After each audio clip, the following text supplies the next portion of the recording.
but when you're doing service for the Lord's mission and to serve the devotees who are engaging in that mission, if we can see it like that, then we can have enthusiasm for doing it. So immediately, I was dragging my feet, but immediately I just got the shopping list out again. I said, okay, what's next? So if we can take instructions to elevate our consciousness, that's good. But some people, unfortunately, even you try to elevate them, it just gets further because their intention is not. So they haven't quite made up their mind that they want to get out of this material world. For those who have decided to remain in this material world, isn't there a verse about that? Anyone remember the rest of it? It's such and such for those who have decided to continue their existence in this material world. There is a verse there. I think it's from the Bible, Tom. But the part of that I do remember is that we decide we want to continue our existence in the material world. No one else decides. No one else can keep us here. It's only us that's keeping us here. And here, Lord Krishna is very kindly just checking any pride that Brahma may have by saying, oh, which Brahma? And you can imagine you stand at the door saying, well, what do you mean, which Brahma? Well, the Brahma. Has he forgot who Brahma is? It can't be. Krishna can't forget who's Brahma. But Prabhupada mentions that Brahma is actually just the post. In the verse here, it's saying, which Brahma, what is his name? So, like, if someone called me and said, oh, there's the member of Parliament here, I'd say, which one? So it's a post, just like Prabhupada was giving the example of Vivishvan is named as the present sun god.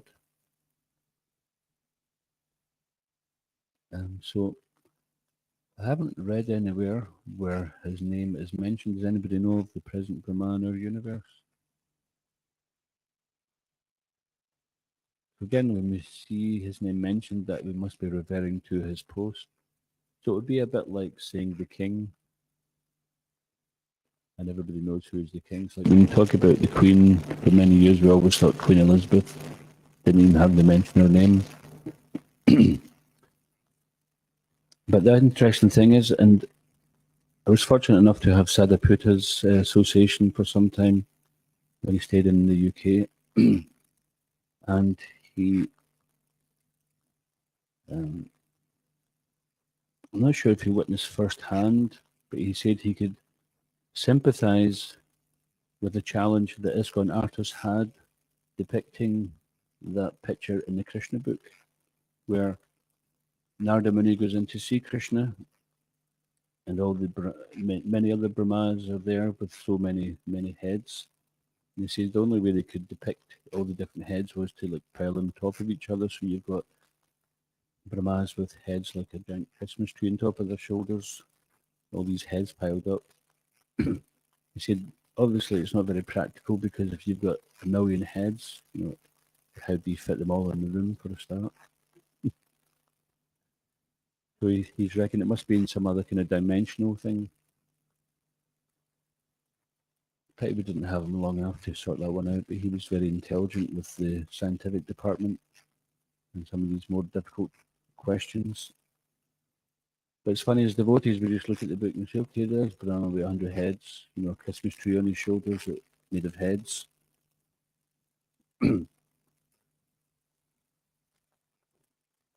But because even the demigods and other living entities, even in this world, there can be subtle living entities, you don't see them. So many other dimensions and things which are beyond our little frog in the well conception. Sometimes people try to get out of the frog in the well conception by taking hallucinogenics. And some of them think that might be some kind of fast lane to spiritual realization. But it's still just another type of subtle sense gratification which can lead in disaster. So there is an easy way, or there is a fast way to become purified, but it's not instantaneous. And although it's simple, it's not always easy. Of course, when we remember Lord Chaitanya, then that which is difficult becomes easy. And when we forget him, then that which is easy becomes difficult. Even the simplest of things can become difficult. So therefore, in all situations, just always try to remember the Lord. And remember when we're doing our service, what's the purpose of it? If we don't remain fixed on the purpose, then it can become apparently pointless, but it's not pointless. Even those doing devotional service unknowingly, agyata, sukriti, they're getting benefit. What to speak of those devotees who are doing it in knowledge or aspiring to remember the Lord doing the service, and who are reading regularly to convince themselves of the purpose and to become purified so that we live that. Not that we're living one thing in the mind, we're doing something externally. Sometimes it's like that in the beginning. We may be carrying so many past aromas of our previous existence in the material world, which we're still attached to. But in due course of time, just like if we had, I won't mention the details, but I think it was last year, we had some guests staying in the room, or two rooms, was it? They occupied two rooms in Krunabavan. And for some reason, there was a terrible, terrible smell coming from there. And we thought maybe it was just a kid needed his nappy changed or something. And then even changing nappy didn't change it. And I was thinking, I shudder to look in that room. Maybe they've been smearing it all over the wall or something. But no, I mean, the room looked fine. So once they left, we cleaned the room, cleaned all the bedding, aired it out. Still couldn't get rid of it. We burnt tons of incense in there, rubbed it down, disinfectant. Eventually, we redecorated the place, and still it was smelling. So after some period of time, gradually, we tried all sorts of various processes, but by just letting the air come through the room, left the windows open, and gradually the smell went. Purifiers and the room. So with ourselves, even sometimes we may look the part, everything may look clean, everything may look tidy, but we're still carrying some desires from the past. And gradually, by engaging in the process day by day, then our desires will gradually navigate towards Krishna's lotus feet. And rather than I, me, and mine, this aham mameti, everything is meant to be centered around me because I'm Krishna's competitor in this material world. I'm here to enjoy. Then we redirect it towards what is for Krishna's enjoyment. The other day, someone was asking about austerity. Now, whatever austerity we may experience in our service towards pleasing Krishna, we accept that. And it's not always austere. Sometimes it's not austere at all. Like we sit down to a nice feast, that's part of devotional service. It's not so austere, is it? Unless somebody puts sand in the sweet rice, or unless someone puts, if we have experienced, salt in the hot milk. There was a time that I used to do a life membership with Sakiras, and we'd come back very late because people are working, so we don't start going around the houses till 6 in the evening, and we might get back about midnight, and usually there's nothing left to eat in the temple. And most of the time we wouldn't eat at the homes of people because you don't know what their standard is. Sometimes they'll tell you they're pure vegetarian, and then the parents go out the room and they say, "I like fish fingers, I like sausages." Because these are all the fast meals that the parents cook. Oh yeah, like them getting every night. You think, well, I'm not eating in this house. Sometimes we just take some fruit. Anyway, we got back late at night and there was loads of hot milk left. Usually there's nothing left at all. And thought, great.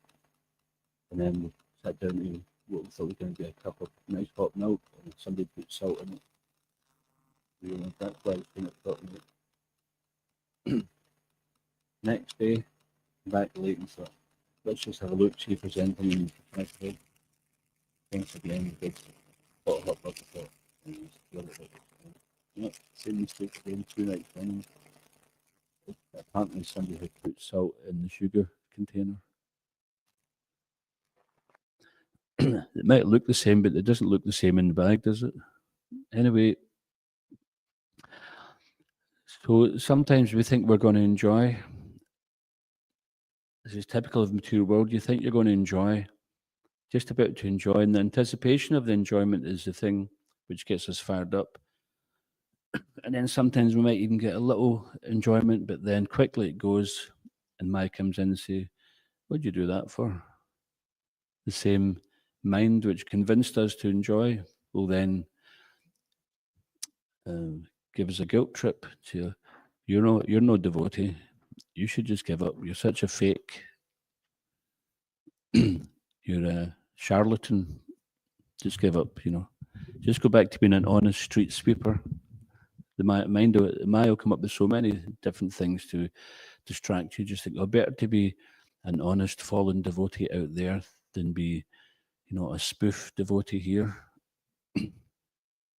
Just a faker. But don't let the mind do that to you. Don't let Maya convince you like that. So even if our mind tries to drag us away, just keep dragging it back to Krishna. And Krishna says, wherever the mind wanders, bring it back. So it's not, if it wanders so far, then I'll just give up. No, he says, wherever it wanders, bring it back. And Prabhupada talked about this Sadur Eva, still to be considered saintly even if they commit an abominable act. And one devotee asked him, so what does this mean? He says, well, even if they leave the movement, if they come back, then they're still to be considered saintly. And there was one devotee, a very good devotee, very, very much liked devotee. He had left the movement for some time,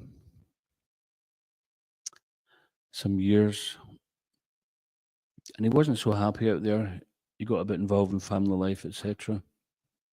Prior to that, then he was a brahmachari in the ashram, and he was a Prabhupada disciple, but he had a dream.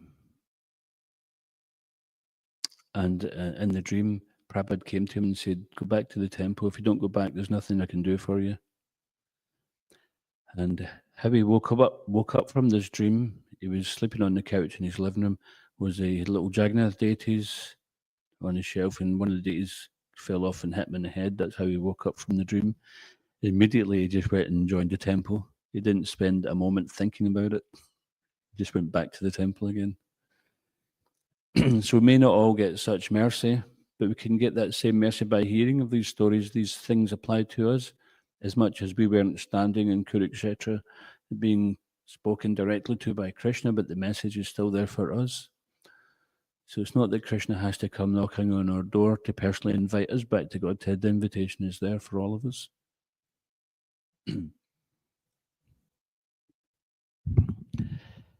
And Krishna very kindly kept Brahma humble because Brahma is a devotee. And we're also learning from Prabhupada that not all Brahmas are devotees, but our Brahma is the head of our Sampradaya, the Brahma Madhava Gaudiya Sampradaya. So we're very fortunate.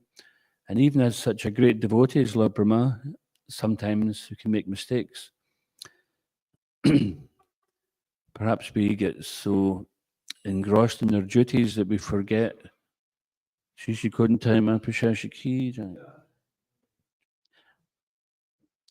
We may forget to follow some etiquette, something like that. We may even commit some offense. But there's always a way forward. Even if we commit some offense, which can be very harmful, it can stunt our devotional growth.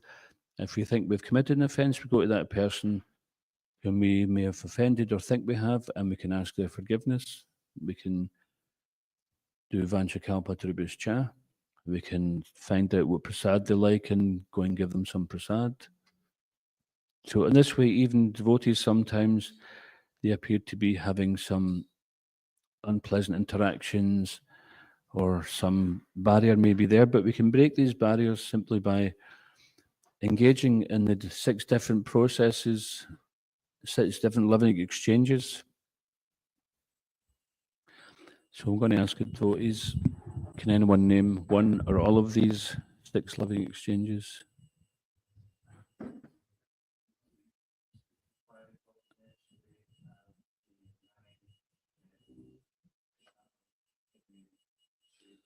And yeah, and receiving, yeah.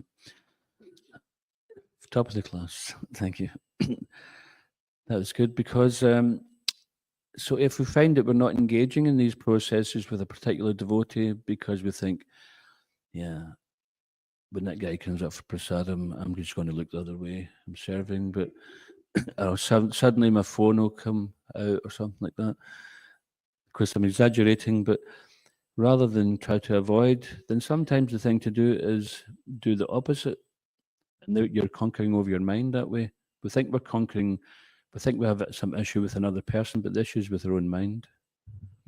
And we conquer over our mind by doing that. I had an incident once. I went to Bhaktivedanta Manor, and I was asked to do this program, Every Town and Village, in 1987. And so there was a company down in Wolverhampton that sold American motorhomes or RVs. And they had one with a 5th wheel. You know what a 5th wheel is? 5th wheel motorhome, like the swan neck. And we had it on the back of a Chevy pickup truck. It was a huge, big thing. It wasn't practical. You're going into all these tiny little single track roads in Scotland with this huge, big thing. And if you find yourself at a dead end, it was a nightmare to reverse out. So anyway, that's a whole load of other stories. But I was going down the motorway, back wheel come off. Well, this is 2 stories, may as well say it while we're on it. The back wheel come off the pickup truck, and the pickup truck went down like that, and the whole thing jackknifed on the motorway. And I couldn't control it, so I just started chanting Hare Krishna. I put my hands up. I thought, I've got no control over this whatsoever. And I thought, so the motorhome was coming round, and it was starting to crush the cabin. And back to Bob from Dundee, who some of you met recently. He started coming to the program in Dundee last year. We hadn't seen him for 30 years. He was sitting next to it as well. He was on the passenger seat. I was driving, and I thought, okay, it's the end of it. Hare Krishna. But then the embankment went up like this, and it drew to a halt. And by taking Shout in the Holy Name at that time, I didn't even feel like shaking or nervous or anything. I was thinking, oh, well, Krishna just, Mari Krishna Rakake, Raka Krishna Marike. When you're in these situations, you can accept clearly that if Krishna wants to kill me, nobody can save me. If Krishna wants to save me, no one can kill me. So we got the thing fixed up, and I says to back to Bob, okay, we're going in every town and village. He said, no, I'm not sitting in that thing again. He says, but if you were going to die, you would have died then. You're going to die sometime. The name's on your bullet. So Krishna saved you. See that side of it. But anyway, he didn't want to, so I went down to pick up the motorhome once it was fixed, took it from Bhaktivedanta Manor, from Wolverhampton to Bhaktivedanta Manor. And because it was such a big thing, and it was very ostentatious, certainly in those days, when the temples weren't so lucrative, I drives into Bhaktivedanta Manor, and there's a cable. The Gosha, which you see today, is not the Gosha it was then. It was just a big wooden hut. And there was a cable going across overhead to the hut. And I didn't see the cable. And as I drove through, then I just pulled the cable down. And this devotee came out, and he was ranting and raving at me, saying, "Oh, what are you doing coming down here? You just took the only source of electricity to the mother cow. You know, you've offended your mother, blah, blah, blah." I says, "Well, if you're so protective of your mother, what are you doing with a cable overhead? It should have been underground." So the 2 of us were just arguing, and none of us would, give up.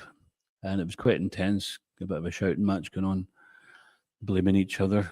And then I went to my authority that time. I told him what happened.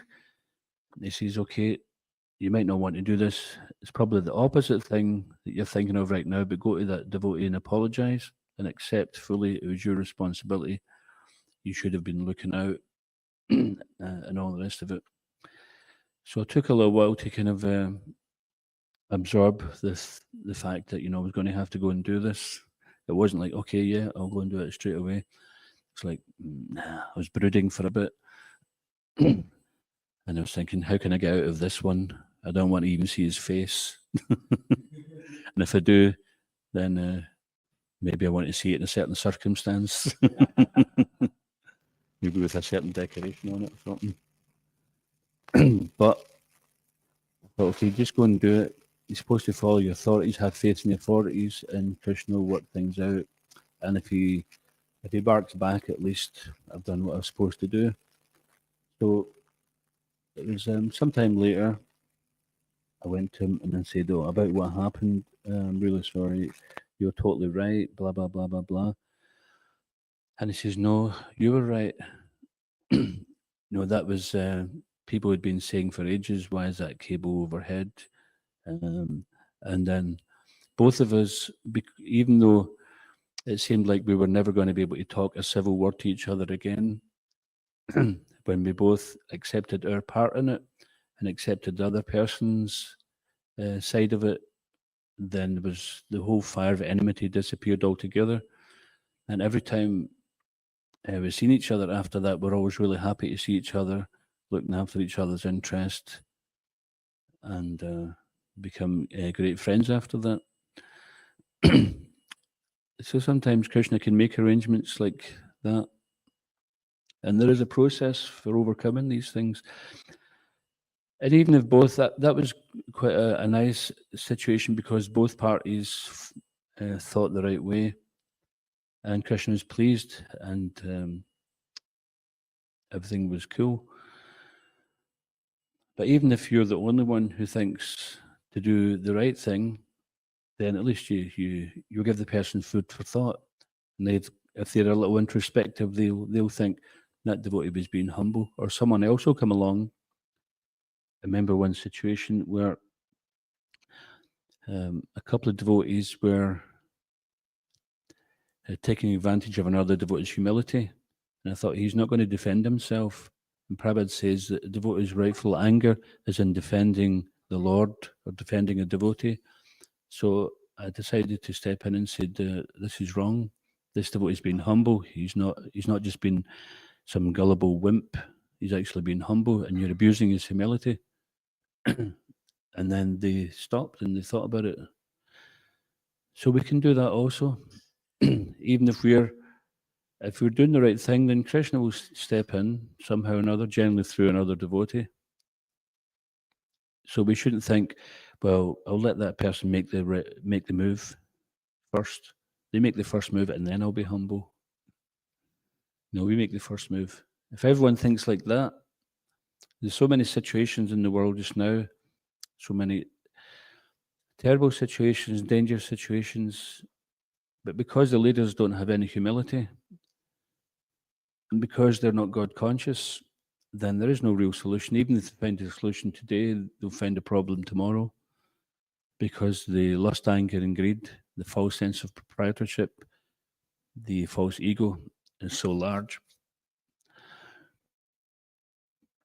So it's interesting in the material world, the bigger person you are, the bigger false ego, the more important you think you are, the more important you think the whole world thinks of you, then the less important you are in the eyes of the Lord. But we have examples in the Shastra of Rajarishis, great saintly kings. They were Rajas, kings, and Rishis, also great saintly persons, who lived very austere lives. And we see some of the ancient temples or palaces. You see ancient palaces where the king would have their own temple and they have their own deities. And the first thing they do in the morning is their sadhana.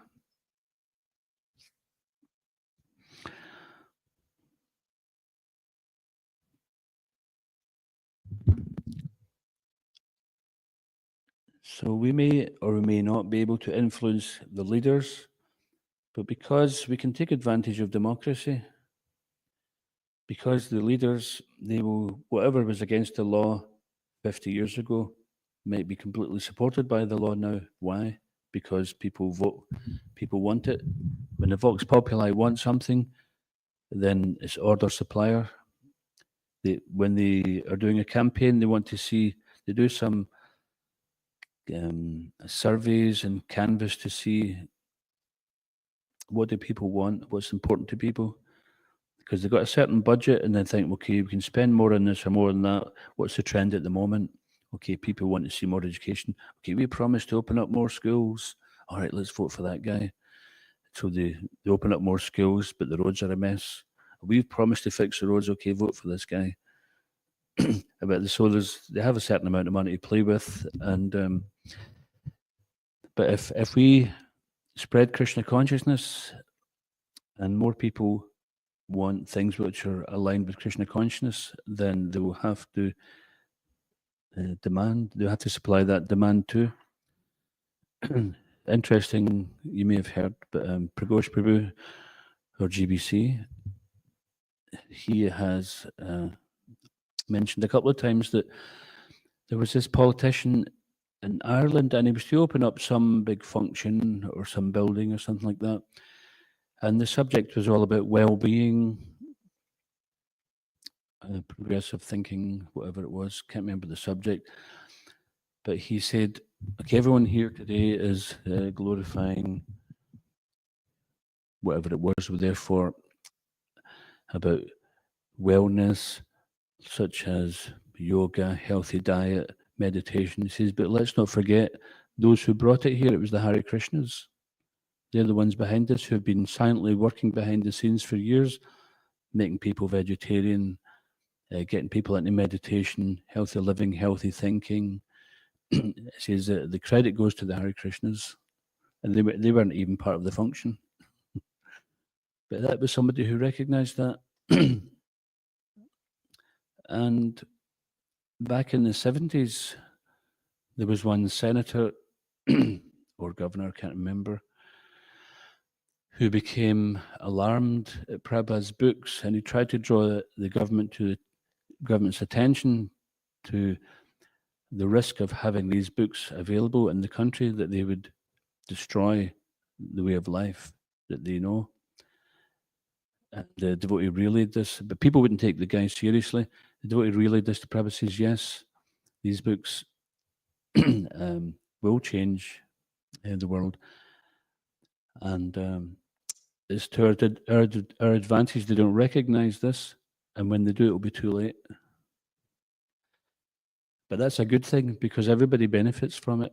It's not that we're planning to take over and subjugate people and make their life a misery. We want people to chant, dance, and feast. And therefore, we have the Sunday program. We have various outreaches to try to bring more people into Krishna consciousness. And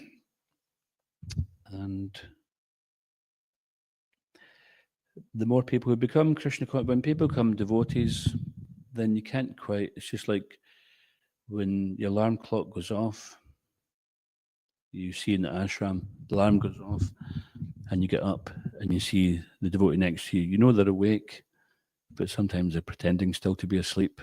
But it's too late. The alarms went off. Nobody could sleep through that. Of course, sometimes devotees could sleep through anything, right? I'm sure there's so many funny stories about that. But there was one story where a devotee left the movement. He went back to his hometown, Manchester, and he was trying to enjoy, but he couldn't forget Krishna. So then, and he was in the nightclubs trying to enjoy himself, and he was praying to Krishna, please let me forget you so I can enjoy. But praying to Krishna means you remember him more, isn't it? So even sometimes we might try to forget Krishna, but he won't forget us. And the proof is that he doesn't leave our consciousness. There's so many things to remind us of Krishna. Even if we try to forget him, what to speak if we're trying to remember him. So here in this verse, then Krishna is giving Brahma a little bit of lesson in humility. And Lord Brahma being the great devotee he is, immediately took the lesson and offered his obeisances to Krishna, and whatever pride was there had vanished. So sometimes our pride gets hurt, but if you take that as perhaps this is Krishna's mercy, this pride is actually such an enemy, and Krishna is helping me to defeat my own enemy. Okay, we'll just stop. Anyone get any comments or questions? Alan?